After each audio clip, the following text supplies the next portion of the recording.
नमस्कार मित्रों, जय माता जी की।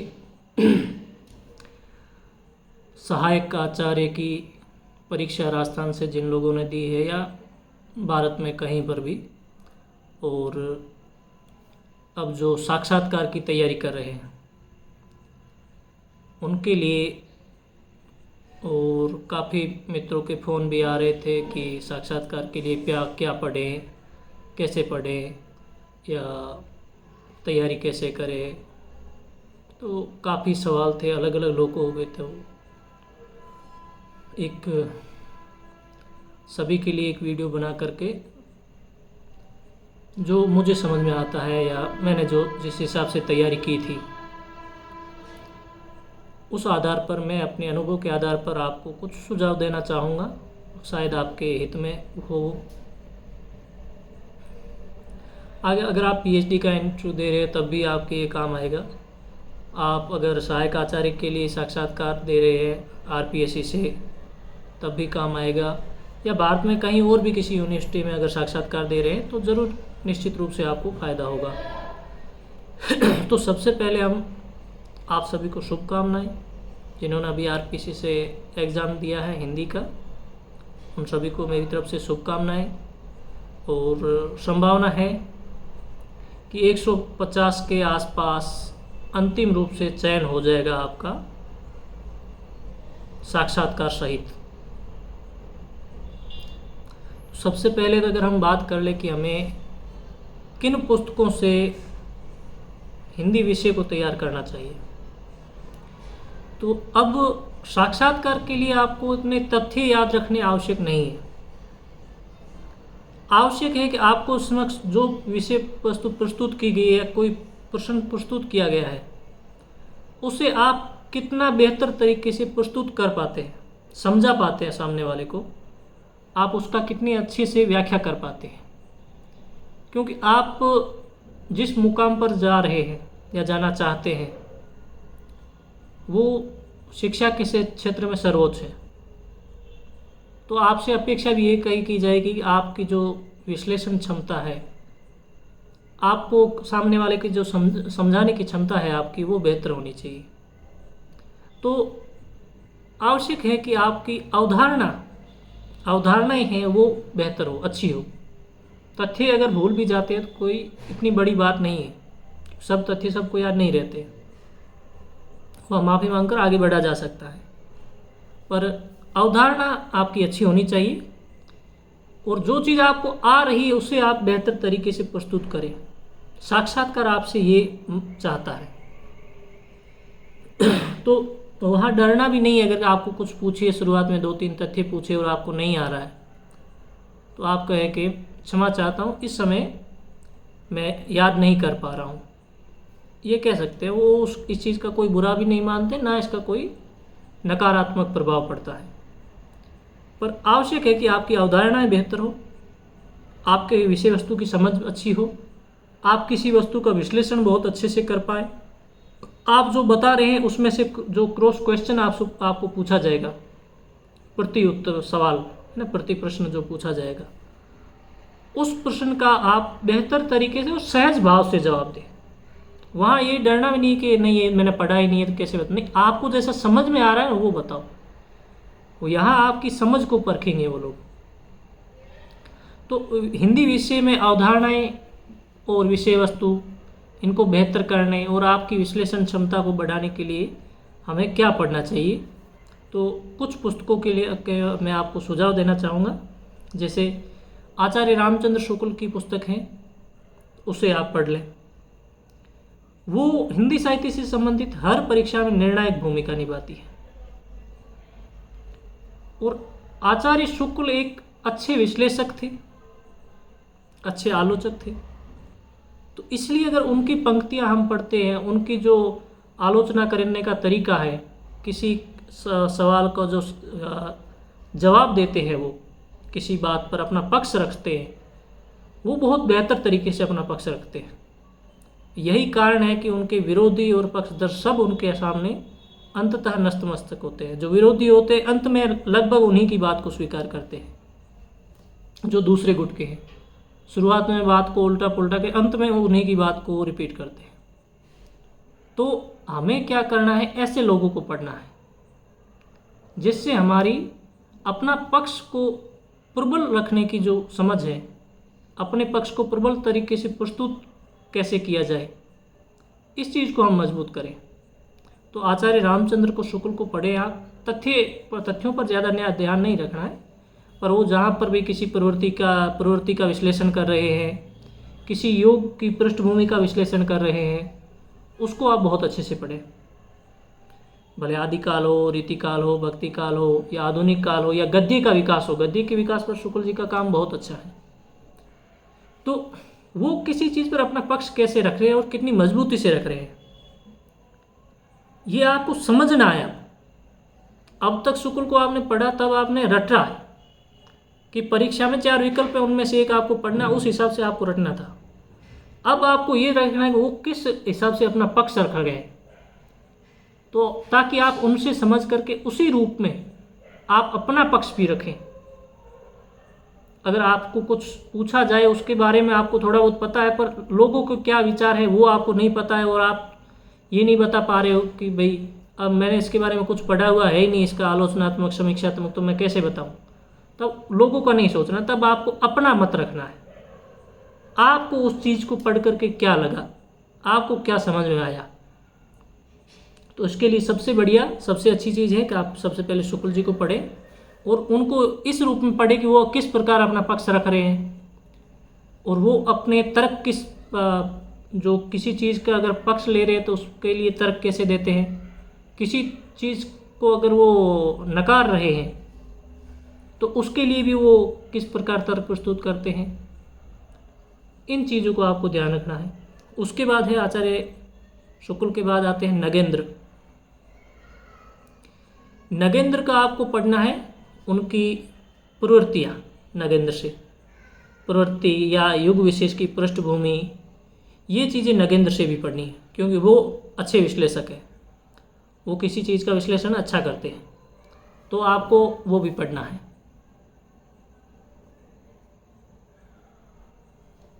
नगेंद्र से विभिन्न युगों और प्रवृत्तियों की युग है जो धाराएं हैं, उनकी प्रवृत्तियाँ पढ़नी है, उनकी पृष्ठभूमि पढ़नी है, ये चीज़ें आपको नगेंद्र से भी पढ़नी है। नगेंद्र के बाद आप हजारी प्रसाद हैं, हजारी प्रसाद से भी कुछ चीज़ें पढ़ें, हजारी प्रसाद को थोड़ा समझें, उनके आप कथनों को पढ़ें। अगर हजारी प्रसाद की पूरी पुस्तक नहीं पढ़ पाते, उनके कम से कम 25-50 कथन कहीं से इकट्ठे करके वो पढ़ लें। उन कथनों को पढ़कर ही आपको समझ में आ जाएगा कि जब अगर आप शुक्ल या हजारी प्रसाद के बीच की बात आ जाए, आपको अपना मत प्रस्तुत करने को कहा जाए कबीर को लेकर के, तो वहाँ पर आपको संतुलित जवाब देना है। न कबीर की सुननी है, न हजारी प्रसाद की सुननी है, न शुक्ल जी की सुननी है। आपको दोनों के मध्य का मार्ग अपनाना होगा। और अगर इस दृष्टि से देखें भी तो हमारा हिंदी साहित्य का इतिहास भी शुक्ल जी और हजारी प्रसाद की दोनों दृष्टियों को मिलाने पर पूरा होता है। तो इसलिए ज़रूरी है कि हम शुक्ल और नगेंद्र की, शुक्ल और हजारी प्रसाद की, इन दोनों की दृष्टि को समझें, और साक्षात्कार के समय अपना जवाब देते समय इन दोनों में समायोजन स्थापित करके अपना पक्ष रखें। जब आपको पूछे कि हजारी प्रसाद का इसके विषय में क्या मत है, कि शुक्ल का क्या मत है, तब तो वो देना है। जब आपको कहे कबीर के विषय में आपका क्या मत है, तब आपको दोनों के बीच का मार्ग अपनाना है, मध्यम मार्ग अपनाना है। जैसे सवाल है कबीर भक्त है, समाज सुधारक है, क्या है, संत है, क्या है वो, तो आपको पता होनी चाहिए कि भक्त की क्या विशेषताएं हैं, संत की क्या विशेषताएं है, समाज सुधारक की क्या विशेषताएं हैं। ये चीज़ें आपको पता होनी चाहिए, तब आप बता पाओगे। तो इन चीज़ों के बारे में आपको पता करना है कि भक्त क्या होता है, भक्त की क्या विशेषताएं होती है, एक संत होता है उसकी क्या विशेषताएं होती है, समाज सुधारक की क्या विशेषताएं होती हैं। और इन तीनों चीज़ों के बारे में अगर पता है, उसके बाद आप अपना मत बता पाएंगे कि मेरी दृष्टि में वो एक भक्त होने चाहिए या समाज सुधारक होने चाहिए। कुछ भी मानो, गलत एक भी नहीं है। आप समाज सुधारक कहोगे तब भी सही है, भक्त कहोगे तब भी सही है, संत कहोगे तब भी सही है।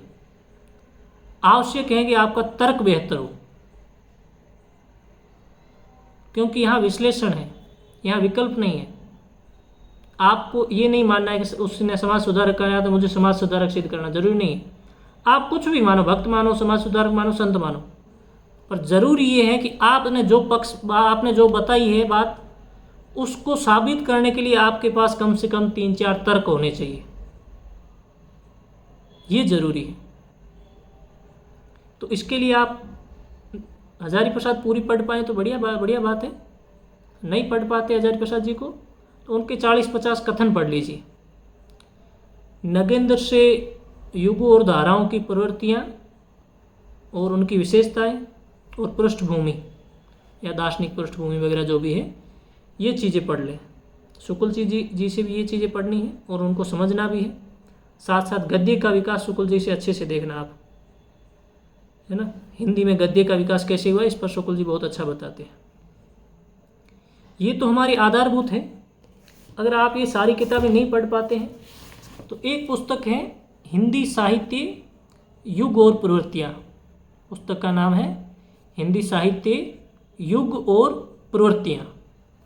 इसके लेखक हैं शिव कुमार शर्मा। अशोक प्रकाशन से प्रकाशित हो रखी, हो सकता है दूसरे किसी प्रकाशन से भी होगी। मेरे पास जो है वो है अशोक प्रकाशन की, मैं आपको समक्ष बता देता हूँ अगर आपको दिखाई दे रही है। हिंदी साहित्य युग और प्रवृत्तियाँ, शिव कुमार मिश्र इसके लेखक हैं और ये अशोक प्रकाशन से प्रकाशित है, नई दिल्ली से। ये इतनी मोटी किताब है, इसमें युग और प्रवृत्तियों का बहुत अच्छा दिया हुआ है। तो ये युग और प्रवृत्तियों को समझने में, युग और प्रवृत्तियाँ समझी हुई होगी तो आप किसी भी सवाल का जवाब बहुत अच्छे से दे सकते हैं। एक और पुस्तक है जो सभी हिंदी के छात्रों के पास होनी चाहिए। ये पुस्तक है हिंदी आलोचना की परिभाषिक शब्दावली। हिंदी आलोचना की परिभाषिक शब्दावली, और इसके जो लेखक हैं वो है डॉक्टर अमरनाथ। इसमें क्या है कि हिंदी से संबंधित जितने भी कथन हैं, अगर मैं इसकी विषय वस्तु आपको बताऊं तो बहुत बड़ी है विषय वस्तु इसकी, 2-4 पेजों में ये अलग अलग है, ऐसे दे रखी इसकी विषय वस्तु है। इसमें दे रखा है अंतर विरोध और विरोधाभास, इन सब शब्दों को समझाया हुआ है और ये शब्द आपके साक्षात्कार में बहुत अधिक उपयोगी साबित होते हैं। अब आपको पता ही नहीं अंतर विरोध क्या है, विरोधाभास क्या है, या आपको पूछे अकविता की व्याख्या दे रखी, अकहानी की व्याख्या दे रखी, अचेतन क्या है, ऐसे शब्द आते तब साक्षात्कार में आप अटक जाते हो। तो इसमें इन शब्दों की व्याख्या की बहुत अच्छे तरीके से समझाया हुआ है। तो ये पुस्तक आप अवश्य लें। इस पुस्तक का नाम है हिंदी आलोचना की पारिभाषिक शब्दावली, लेखक है डॉक्टर अमरनाथ, नाम लिख लेना। इसमें अचेतन, अजनबीयत ये शब्द भी आएगा आपके, अजपाजाप, अति यथार्थवाद, अद्वैतवाद, अनाहतनाद, अनुकरण सिद्धांत, अनुभूति की प्रमाणिकता, अनेकार्थता, अप्रस्तुत विधान। अब ये शब्द आता है अप्रस्तुत विधान, अब वहाँ आप कंफ्यूज हो जाती है, पता नहीं क्या होता है अप्रस्तुत विधान, प्रस्तुत विधान क्या होता है। तो ऐसे शब्दों को समझने के लिए ये पुस्तक बहुत उपयोगी साबित होगी आपके लिए। तो हिंदी साहित्य में आपको ये पुस्तकें तो पढ़नी ही है, और पाश्चात्य काव्य शास्त्र के लिए भी मूल पुस्तकें पढ़े। अब ये विवेक शंकर वगैरह वो काम की नहीं है। अब आप मूल पुस्तकें पढ़े, सत्यदेव चौधरी को पढ़े, अलंकार पारिजात को पढ़े, और देवेंद्रनाथ शर्मा को पढ़े पाश्चात्य काव्य शास्त्र के लिए। इन पुस्तकों का जो आपके पाठ्यक्रम में लगा हुआ लगभग आपको रिवीजन करना पड़ेगा एक बार सब, पर अब आपको रटने के हिसाब से नहीं करना, अवधारणाओं को समझने के लिए अध्ययन करना है। हिंदी साहित्य के लिए इतनी की पुस्तकें पर्याप्त है। व्याकरण का थोड़ा अध्ययन कर लेना, और एक देवनागरी लिपि वाली जो वो मानकीकरण वाली पुस्तक हमारे समूह में दौलतान साहित्य विद्या आश्रम समूह में टेलीग्राम वाले पर उसकी फाइल में पड़ी है वो, तो उस पुस्तक को भी पढ़ लें, क्योंकि ऐसे कुछ सवाल पूछे जा सकते हैं आपको मानकीकरण से संबंधित, है ना, व्याकरण से संबंधित, तो व्याकरण भी थोड़ी बहुत पढ़ के जाएं और मानकीकरण वाली को ज़रूर पढ़ के जाएं। नहीं पूछते पर क्या पता कभी कोई व्याकरणविद बैठ जाए, तो ज़रूरी है वो भी चीज़ पढ़े। अब हिंदी में तो इतनी चीज़ें पर्याप्त हैं पढ़ने के लिए, तो राजस्थान में क्या पढ़े हम, जो जनरल सवाल पूछते हैं। तो उसके लिए आपको ये करना है कि आप जिस क्षेत्र से संबंधित हैं उसके बारे में बहुत अच्छे से पढ़ें। अगर आप जैसलमेर से हैं, उदाहरण के लिए जैसलमेर कह रहा हूँ, राजस्थान के बहुत सारे ज़िले, किसी ज़िले से भी हो सकते हैं, तो आपको सोनार किले के बारे में पता होना चाहिए, आपको ढाई साके के बारे में पता होना चाहिए, अर्ध साका क्या होता है, साका और जोहर में क्या अंतर होता है ये पता होना चाहिए, जैसलमेर की हवेलियों के बारे में पता होना चाहिए, हवेलियों की क्या विशेषताएं हैं वो पता होनी चाहिए, लोद्रोवा के बारे में पता होने चाहिए, तनोट माता के बारे में पता होना चाहिए, लोंगेवाला का इतिहास आपको पता होना चाहिए। तो ये चीज़ें क्या हैं, रेगिस्तान के विषय में आपको जानकारी होनी चाहिए, ये रेगिस्तान क्यों बना वो आपको पता होना चाहिए। इसका ये है कि क्षेत्र विशेष से सवाल आपको अधिक पूछे जाएंगे। आपको जैसे उनको पता चलेगा आप जैसलमेर से, बाड़मेर से, जालौर से हैं, जोधपुर से या शेखावटी से हैं या मत्स्य प्रदेश से हैं, कहीं से भी है, अलवर, भरतपुर, धौलपुर, इन 4 जिलों से भी अगर है मत्स्य वालों से, तो आपको उन चारों जिलों के बारे में मत्स्य के विषय में पूछा जा सकता है, मत्स्य प्रदेश के बारे में, मत्स्य का इतिहास पूछा जा सकता है। तो आपको वो चीज़ें भी पढ़नी है। राजस्थान के विषय में भी तो आपने पढ़ ही रखा है, इतना काफ़ी है। राजस्थान के बारे में आपको ज़्यादा नहीं पढ़ना, जो कुछ पढ़ रखा है वो काफ़ी है। अपने ज़िले की जनसंख्या, साक्षरता और स्त्री पुरुष जो जनगणना है उसको देख लेना है आपको, साक्षरता देखनी है, अपना क्षेत्रफल देख लेना, ज़िले की 4-5 विशेषताएं देख लेना। पूछ लेंगे कि आप अगर आपके ज़िले में आए तो आप कौन के से स्थान पर घुमाओगे, अगर किसी आप स्थान का नाम लोगे तो पूछेंगे इस स्थान की क्या विशेषताएं हैं। इस प्रकार के ये सवाल, ये सामान्य सवाल हो गए। अब इसके बाद कुछ हमारे साथी होंगे जिन्होंने पीएचडी कर रखी होगी, तो अगर आप ये भी वहाँ पर आप जो बताओगे ना, फॉर्म में भर के दोगे ना, वो चीज़ें वहीं पर जाएगी, 10वीं 12वीं BA MA वगैरह, या आप जो बताएंगे वहाँ पर जो बोलेंगे उनके पास कुछ नहीं जाता ऐसा। आप जो बोलेंगे ना कि मैंने ये किया, ये किया है, तो उनके लिए वही उस समय सत्य है। तो अगर आप पीएचडी, आपको लगता है नहीं मैंने पीएचडी की और मैं बताऊंगा, मेरे नंबर जुड़ेंगे, इसका मुझे फ़ायदा हो सकता है, तो सीधी सी बात मैं आपको बता दूं, इसका कोई फ़ायदा नहीं होने वाला, आपको नुकसान और हो सकता है। पीएचडी के बारे में आप वहाँ पर तभी बताएं जब आपने जिस विषय पर पीएचडी की है उस पर आपका अध्ययन बहुत अच्छा हो, तभी बताएं। और आपने अगर टाइम पास वाली पीएचडी कर रखी है तो वहाँ पीएचडी के बारे में बताना मत, क्योंकि जब पीएचडी के बारे में अगर बताएंगे तो बहुत गहराई से सवाल पूछेंगे और आप बता नहीं पाओगे और आप साक्षात्कार से बाहर हो जाओगे, क्योंकि वो अपेक्षा करते हैं अगर किसी विषय पर आपने व्यक्तिगत रूप से शोध कार्य किया है तो उसके विषय में आपको सब कुछ पता होना चाहिए और बहुत अच्छे से पता होना चाहिए। उस पर और किन किन लोगों ने काम किया है ये भी आपको पता होना चाहिए। उससे संबंधित, इस विषय से संबंधित कौन कौन सी संदर्भ पुस्तकें हैं ये आपको पता होना चाहिए। ठीक है, तो अगर मैं मेरा व्यक्तिगत अनुभव बताऊं तो मुझे भी पूछा गया था, मैं उसमें पीएचडी कर रहा था, चल रही थी मेरी भी, तो मैंने ये कहा था कि मैंने अभी पीएचडी में एडमिशन नहीं लिया है क्योंकि मेरा जेआरएफ अभी ही हुआ है। जेआरएफ मेरा उस 2022 में ही हुआ था, फरवरी 22 में। मैंने कहा अभी मैं प्रयत्न कर रहा हूँ, क्योंकि मुझे पता था मेरा अध्ययन उस समय इतना नहीं था, क्योंकि मैं ये तैयारी कर रहा था सवाल इसकी अपने असिस्टेंट प्रोफेसर की, तो पीएचडी का काम मैंने किया नहीं था उस समय तक और मैंने कुछ विशेष अध्ययन भी नहीं किया था। तो अगर मैं वहाँ बता देता तो फंस जाता, पर मैंने थोड़ा बहुत उस पर अध्ययन तो किया था साक्षात्कार के समय वगैरह, पीएचडी में जब साक्षात्कार दिया उस समय भी अध्ययन किया, एक अध्याय भी लिखा था, तो मेरा ठीक ठाक था। तो मुझे अंत में एक सवाल पूछा गया था कि आप हिंदी साहित्य में आपको क्या पसंद है। फिर मुझे और पूछा गया कि आपको गद्य पसंद है कि पद्य पसंद है।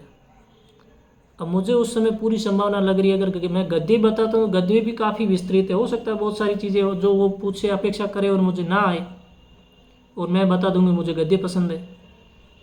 और पद्य में भी पूरी संभावना है कि कविताएं अपार पढ़ी हैं, इतनी सब तो हमने अध्ययन नहीं किया, हमने तो कुछ प्रसिद्ध रचनाएं जो पढ़ रखी होगी उससे ज़्यादा नहीं पढ़ी, और बहुत संभावना है कि हमें पंक्तियाँ भी याद नहीं होती, याद होती है तो भी उस समय नहीं आती है। तब मैंने वहाँ जवाब दिया था कि मैं वर्तमान में नीति काव्य का अध्ययन कर रहा हूँ। ना मैंने गद्य बोला ना पद्य बोला, मैंने बोला मैं वर्तमान में नीति काव्य का अध्ययन कर रहा हूँ। तो उन्होंने नीति पर मुझसे सवाल पूछे, और मैं ये चाहता था कि मुझे इस पर पूछे 5-7 मिनट और निकल जाएंगे। तो एक तो साक्षात्कार को आपको अपने हिसाब से घुमाना भी है। अगर वहाँ मैं गद्य या पद्य बोल देता तो मुझे अधिक संभावना लगती कि मैं फंस सकता था। पर मैंने बोला नीति काव्य का वर्तमान में अध्ययन कर रहा हूँ, और जबकि नीति काव्य वाला मेरा पीएचडी का टॉपिक था। मैंने पीएचडी वहाँ नहीं बताया क्योंकि वहाँ गहरा अध्ययन चाहिए, अगर मैं पीएचडी में नीति का टॉपिक बता देता था। पर मैं सामान्य रूप से कह रहा हूँ मैंने नीति काव्य का वर्तमान में अध्ययन कर रहा हूँ। तब उन्होंने मुझे नीति का इतिहास भी पूछा। तब आप नहीं मानोगे कि मैंने उस समय संस्कृत काव्य परंपरा से लेके प्राकृत, अपभ्रंश, पाली और पुरानी हिंदी से लेके आदिकाल, भक्तिकाल, रीतिकाल से होके वर्तमान जो राजस्थानी में संबोधन परक नीति काव्य, वहाँ तक की पूरी परंपरा बता दी थी नीति काव्य की। अब ये जब चीज़ वो देखे तो वो बहुत ज़्यादा प्रभावित हुए कि अध्ययन तो सब करते हैं, उनको लगा कि हाँ ठीक है नीति काव्य का कह रहा था, ये अपने आप को बचाने के लिए कह रहा है, तो इसको ये इतना ही पता होगा जो रीति काल में नीति काव्य फुटकर आता है उसके बारे में पता होगा, तो फंसा देते। जब मैंने वो पूरी संस्कृत से लेकर के आधुनिक हिंदी तक मैंने नीति की परंपरा पूरी बताई उससे उदाहरण, तो साक्षात्कार का जो मंच था वो बहुत प्रभावित हुआ था।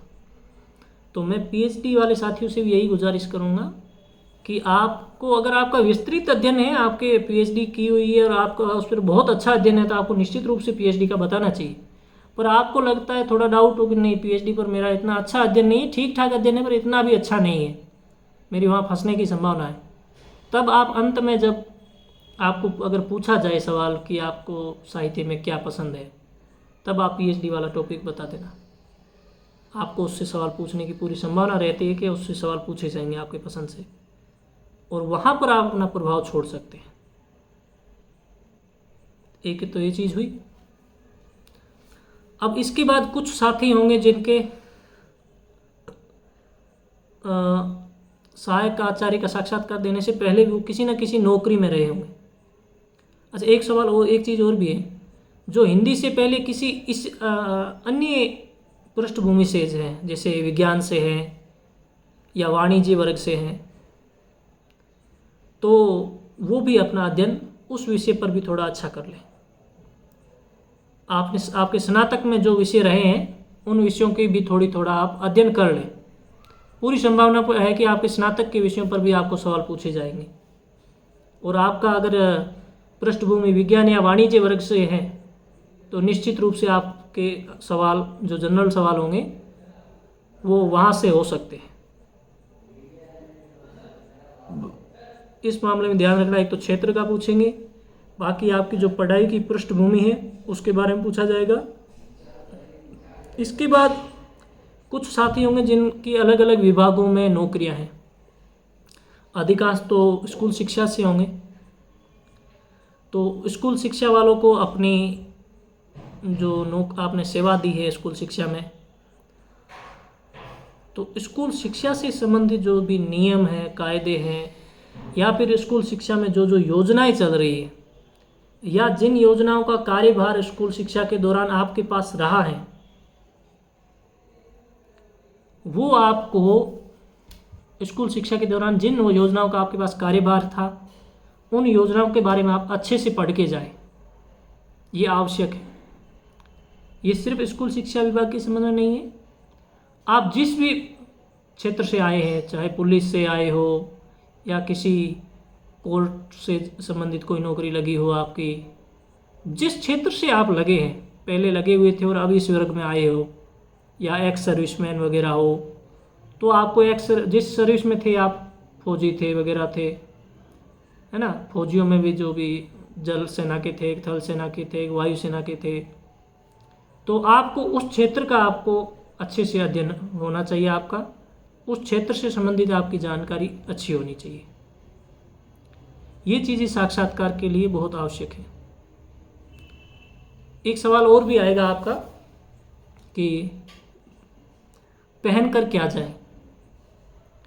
तो हम किसी प्रशासनिक पद के लिए नहीं जा रहे हैं, तो आवश्यक है कि हम एक अनुशासित व्यक्ति दिखें वहाँ पर,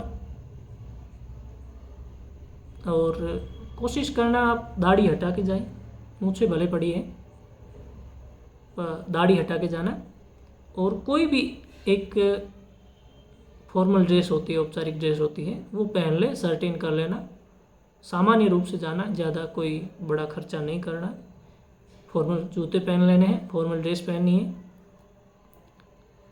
तो किसी भी प्रकार की आप कोई ड्रेस, एक अच्छी ड्रेस देख लेना, नई ड्रेस सिला देना, प्रेस की हुई हो ड्रेस, इतना ध्यान रखना, ठीक है। और वहाँ पर ऐसा कोई बहाना मत बताना कि मेरे पास तो पैसे नहीं है, मैं ड्रेस नहीं ले पाया। तो ड्रेस आप जैसी भी हो वैसी ले जाना, पर जो पहन के जाओ वो कोशिश करना प्रेस की हुई हो, सर्टेन करके जाओ, और फॉर्मल ड्रेस हो, पैंट शर्ट हो, जींस वगैरह ऐसी चीज़ ना हो। होता भी इतना कोई नुकसान नहीं, फिर भी ध्यान रखना हमें कि एक सामान्य शर्ट हो, सामान्य पैंट हो और प्रेस की हुई हो, ये पहन के जाना। और ये अगर आसमानी कलर का शर्ट हो, नीचे का ये काले कलर की पैंट हो, तो भी वो अच्छी जचती है, अच्छा लगेगा।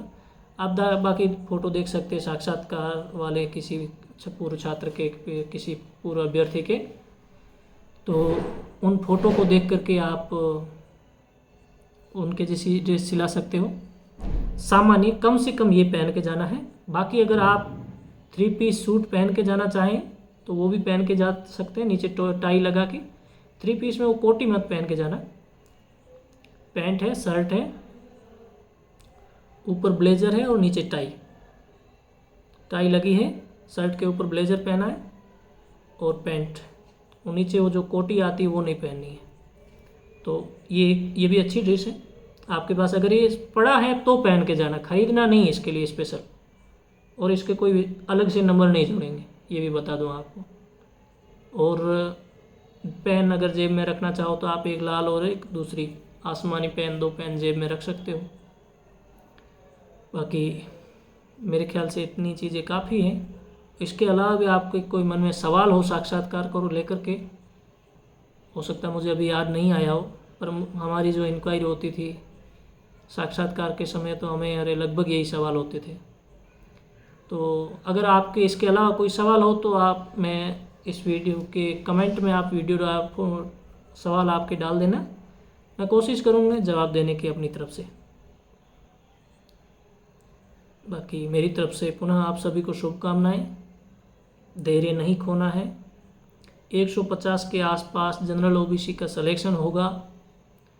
SC ST OBC आप इससे 10 नंबर 15 नंबर नीचे मान के चलें। एक्स सर्विसमैन की भी कट ऑफ उसी हिसाब से नीचे जाएगी। जो पिछली भर्ती का एक देख ले कितना आपके अंतर रहा है, SC ST OBC EWS, ex serviceman या विधवा है ना, इनका कितना अंतराल रहा है। लगभग अंतराल उतना इस बार भी कट ऑफ में आएगा। और मैं जनरल OBC की बता रहा हूँ, 150 के आसपास आपका चयन होगा। जनरल OBC में कोई विशेष फर्क नहीं होगा, 2 नंबर का अंतर रहेगा कट ऑफ में। फाइनल अंतिम कट ऑफ कह रहा हूँ मैं, 150 के आसपास रहेगी जनरल OBC की।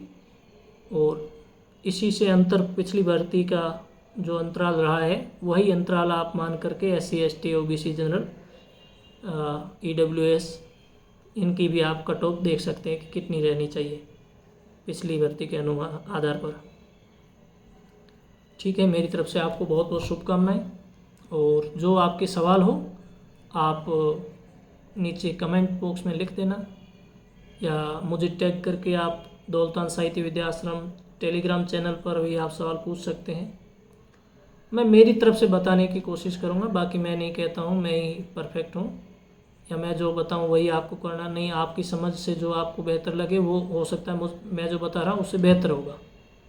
और अधिकांश साक्षात्कार देने वाले मुझसे 100 गुना अधिक अनुभव वाले हैं और मैं उनके समक्ष कुछ भी नहीं हूँ। मैं अभी ठीक है, तो आपको अपने हिसाब से अपनी समझ के हिसाब से काम करना है। बाकी अगर लगे कि मेरे सुझाव बेहतर हैं तो आप इन पर भी इनको अमल में ला सकते हैं। ठीक है, जय माता जी।